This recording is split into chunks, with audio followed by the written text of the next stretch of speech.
semelhança entre o TDAH e dislexia? São coisas iguais? São coisas diferentes? Existe essa diferença? Quando vocês percebem, olha, a gente pode pensar assim, não, TDAH é uma coisa, dislexia é outra. Mas olha, gente, a taxa de comorbidade é alta. Em torno de 25 a 40% das crianças hoje com TDAH, eles manifestam sintomas de dislexia. E o contrário também acontece. Pessoas com dislexia que aparentam, que tenham sintomas do TDAH. Mas você vai me perguntar, é diferente? São iguais? São transtornos? Vamos entender um pouquinho? Convido vocês, então, para mergulhar nesse reino do TDAH e da dislexia.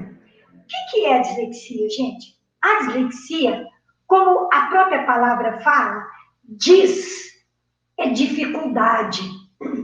E lexia vem de lexo, da linguagem, daquilo que nós falamos. Então, a dislexia nada mais é do que uma dificuldade, um déficit que a pessoa tem no componente fonológico da linguagem.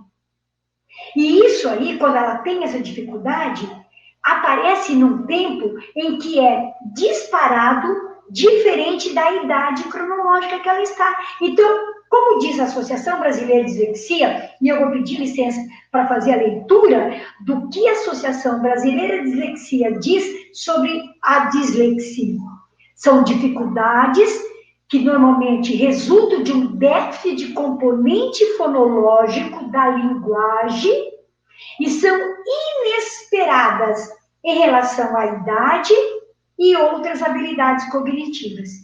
E ainda ele diz mais, que é um transtorno específico da linguagem. Então eu volto a dizer, gente, olha, não é preguiça, não é má vontade, não é simplesmente um relaxo de não querer ler, de não querer entender. Não é um prazer que ele tem de que outra pessoa leia para ele, porque vocês vão ver que uma criança que tem dislexia, ela tem uma inteligência normal. E se eu fizer a leitura para ele, com certeza ele vai conseguir entender muito mais do que ele lendo. Mas você vai me perguntar, professora Luzia, como é que eu consigo diferenciar e como é que eu consigo descobrir essa dificuldade, esse transtorno na vida de uma criança? Porque é um transtorno, tá, gente? E com transtorno, o que eu entendo como transtorno? O que é um transtorno? Vamos parar para pensar aí. O que é um transtorno? É uma confusão. Pensa, transtorno é uma coisa que, modifica a tua vida, porque você tem que modificar alguma coisa, alguma estratégia que já está programada para modificar, para melhorar aquilo que você está pensando. Então, transtorno é uma confusão. Então, imagine uma confusão na vida de uma criança que ainda não está sabendo ler e escrever. Então, nós vamos começar falando lá da educação infantil. Quais são os primeiros sinais importantes que a gente vai ver dentro da educação infantil?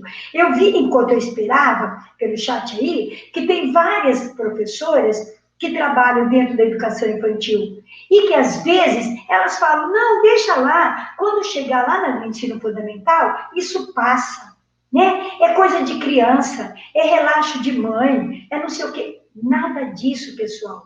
Então, nós vamos ter aqui agora alguns indícios, alguns sinais que já vão me deixar assim, aquela pulguinha atrás da minha orelha, para dizer, peraí, eu vou ter que trabalhar antes que se instale o problema propriamente dito. Qual é o primeiro problema que eu vejo aí? Aquela dificuldade em que a criança tem para executar um quebra-cabeça. E eu não vou dizer quebra-cabeça grandão não, moçada.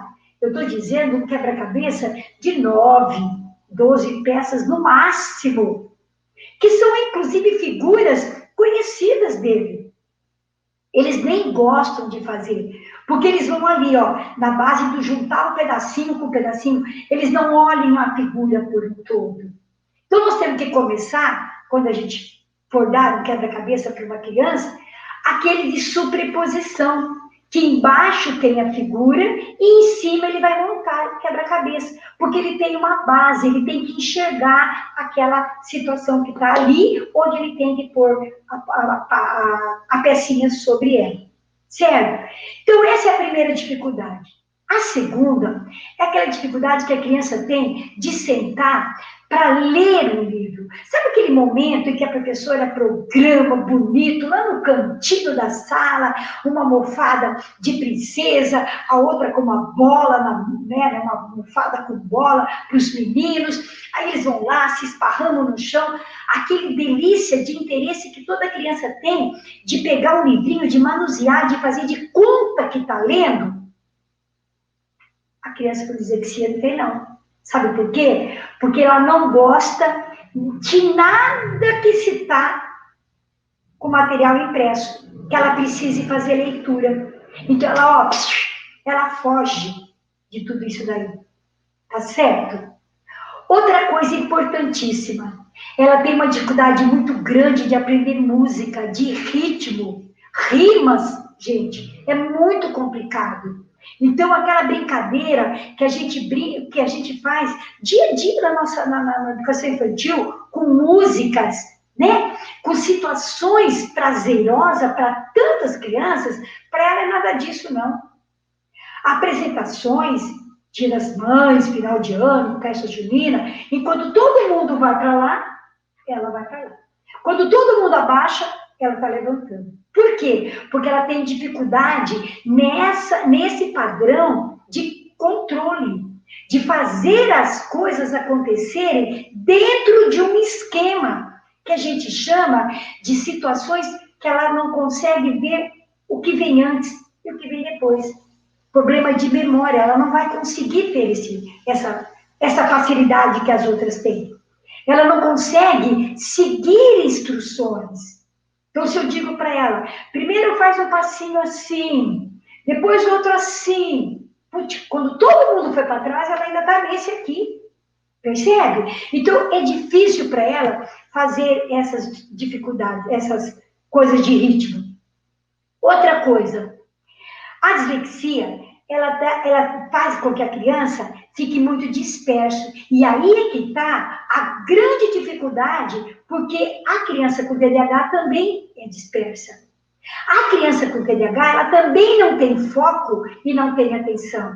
E a criança com dislexia também. Só que a diferença é que a criança com TDAH não tem foco para nada.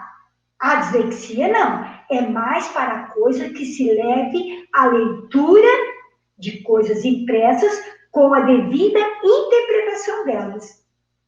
A partir do momento que alguém fizer isto para ela, faz a leitura oral, ela consegue realizar.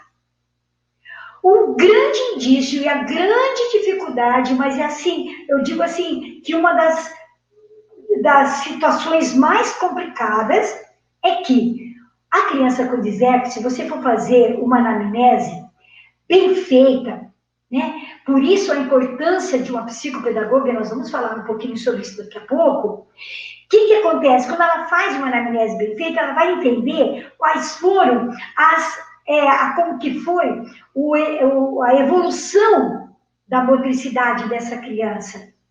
Como que foi o desenvolvimento da linguagem, da fala? Enquanto todo mundo já conseguia fazer frases, falar que está com vontade de comer uma bolacha, não com essa, né, necessidade como eu estou falando aqui, mas para uma boa entendedora, falar que quer um tetê ou uma bolacha, ela conseguir que as pessoas entendam e a criança com dislexia não conseguir, aí você já consegue perceber a diferença. Aquela criança que tem dificuldade de pegar no telefone e fazer como está no desenho aí. Alô, alô, mamãe, papá. Isso é falar, isso é comunicar. Isso a gente pode pensar que até 1 ano, 2 anos, né, a partir dos 2 anos, a criança tem que estar falando. Não fluentemente, evidentemente, mas entendido. Que eu consiga entender o que ela quer transmitir. Conseguiu entender? Por que senão ela vai para um grupo de amigos e ela vai destoar. Então, esse atraso no aprendizado da linguagem, da fala, da forma como ela vai se comunicar, é um dos indícios mais preocupantes e é um indício mais, assim, visível que a gente consegue perceber numa criança que tem dislexia. Certo? Uma vez disléxico, sempre disléxico. Por quê, gente? Porque a gente tem que ver que a dislexia, ela é um distúrbio, tá certo? Neurobiológico. Neurobiológico. E se ela é um transtorno neurobiológico, ela tem continuidade na vida da criança.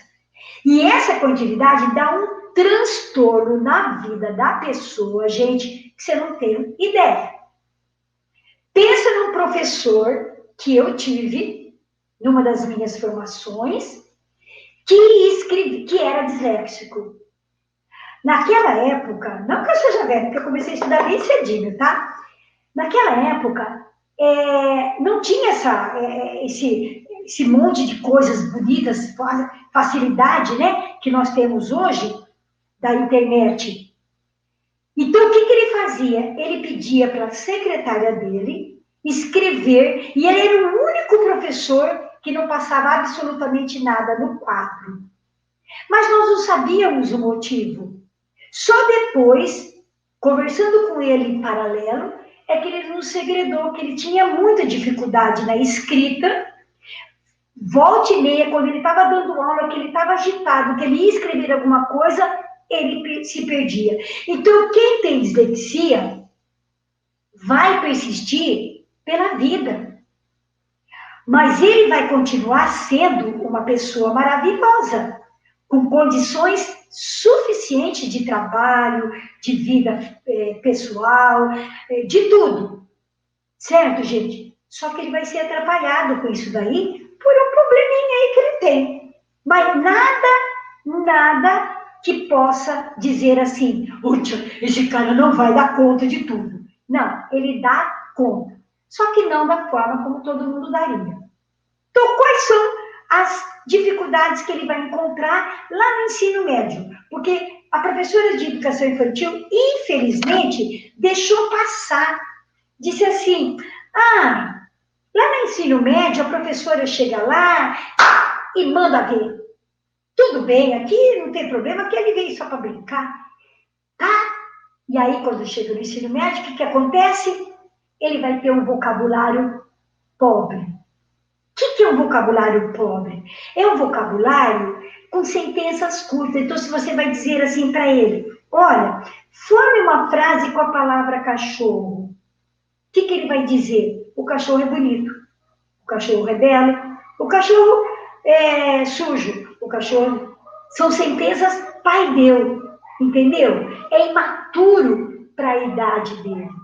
Então, neste momento, a gente tem que entrar com algumas subterfúgio, algumas atividades diferenciadas para que ele consiga melhorar esse vocabulário pobre.